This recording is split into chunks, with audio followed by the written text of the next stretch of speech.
Hi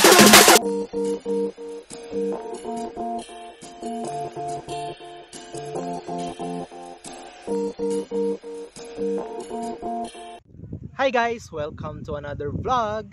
Okay, so for today's vlog is bibigyan ko kayo ng update dito sa Westwood Highlands Phase 2. So, ito yung nakikita nyo sa likod guys is, ano na to, Phase 2 na. Okay, so without further ado, tara! Okay guys, so before tayo mag-start, I would like to say thank you lang sa mga subscribers tsaka mga nanood sa mga videos or vlogs ko. Kasi na-reach na natin yung 1,000 subscribers tsaka 4,000 watch hours. So ito yung isang gate na papasok sa Westwood Highlands Phase 2 or isa sa nagko-connect sa Phase 1 tsaka Phase 2. Tapos block 31 tsaka block 32 to. Tapos ito yung second gate sa papunta sa Phase 2. Matatagpuan to sa guys, sa block 34.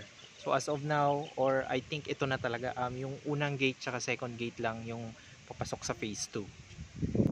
So andito na tayo guys sa Phase 2 dito sa loob. As you can see, ang dami ng nagawang bahay. Tapos tingnan natin kung paano yung itsura ng mga bahay dito sa Phase 2. Tapos yung itong nakikita nyo dito guys is creek siya. Tapos safe naman yan kasi may semento dyan sa gilid-gilid.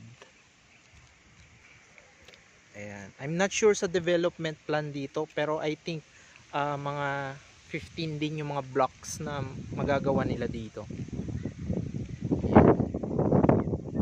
So ito yung mga ongoing project ng Westwood Highlands Phase 2. So makikita nyo guys, iba yung kulay niya, puti, unlike dun sa Westwood. Yung Phase 1 is brown. Tapos may similarity siya sa Cedar Woods. Ayan. Itong part na to guys, dito yung pinanggalingan natin kanina, yung gate na papunta dito sa Phase 2. Yan yung Westwood. Tapos dito is yan yung highway papuntang Governor's Drive.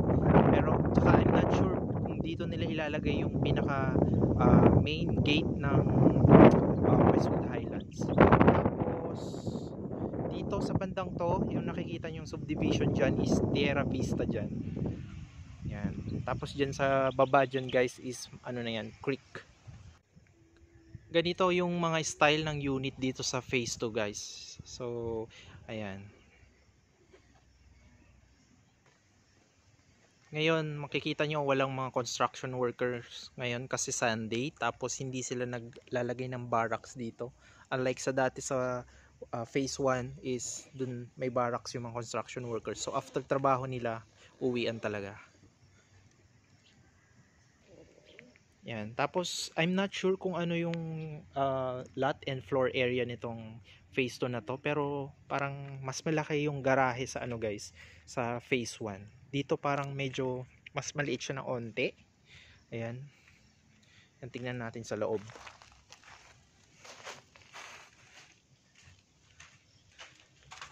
Ayan. So ganito yung loob ng Phase 2.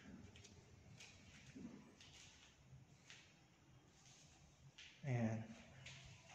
Ang pagkaiba nito guys is yung pinto ng CR is dito nila nilagay, unlike sa dun sa Phase 1 is dun sa gilid.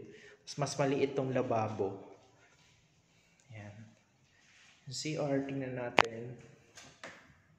Ayan, wala pa. Di pa tapos. Ayan. Tapos dirty kitchen.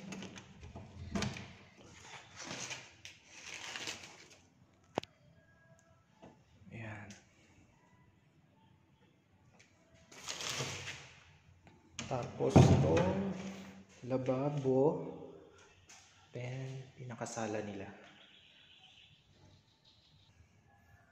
Tapos dito sa second floor, yan. Ito yung second floor nila.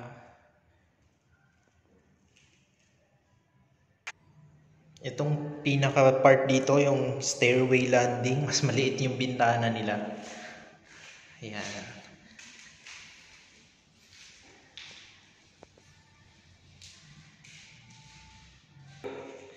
Tapos, dito sa likod ng master's bedroom, yan.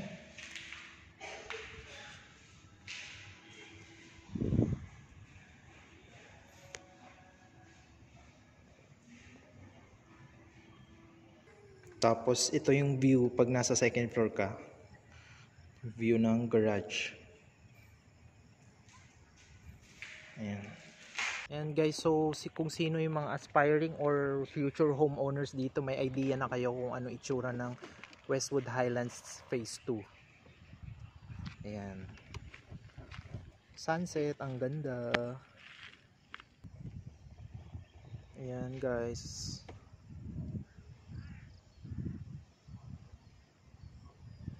Ayan, so paggabi hindi naman na madilim dito kasi nagtayo na sila ng mga street lights. Tapos iwas baha dito guys kasi gaya ng sinabi ko dun sa subdivision tour ng Westwood Highlands, same, meron siyang creek dyan sa baba. Malalim yan guys. Tapos yan, safe yan kasi yun nga, may semento naman siya dyan sa gilid-gilid. Tapos ito pa yung mga ongoing na ginagawa nila. Fresh air.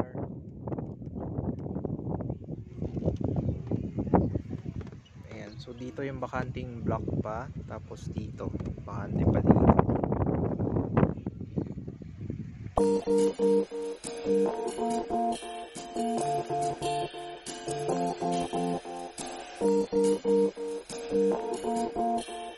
That's all for my video guys. So kung sino interested sa mga units ng Asia Land Best, is better to check their website, which is asialandbestpropertiesincorporated.com. May mga contact numbers ng mga agents doon.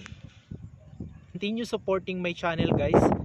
Thanks for watching. This is Cheyano and I will see you again next time. Bye!